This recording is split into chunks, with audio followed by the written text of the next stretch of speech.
Председателот Ѓорѓе Иванов среде најголемата политичка и институционална криза во земјата оди на службен пат во Азербејџан. За познавачите на безбедносните состојби, кога нема избрано председател на собранието, председателот на државата би требало да се воздржи од патување во странство, освен ако тие не се од некој посебен приоритет. Според уставните експерти, иако е неодговорно Иванов да оди на службен пат, не значи дека не може да извршува должноста во отсуство.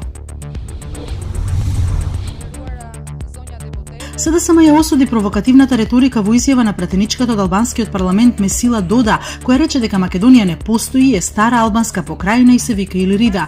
Ваквите јавни настапи одат во прилог само на оние кои креираат поделби и работат на поттикнување и раздор и нетрпеливост, спротивно на европските вредности за кои што се заложуваме, се вели во соопштението.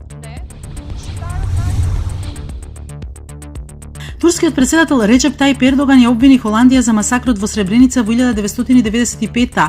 Во последните дипломатски тензии меѓу двете земји, холандскиот премиер Марк Руте изјавата ја нарече одвратна историска невистина. Ова само ги продолжи тензиите меѓу двете земји кои започнаа откако Холандија не дозволи турскиот министер за надворешни работи да одржи собир во Ротердам за престојниот референдум во Турција.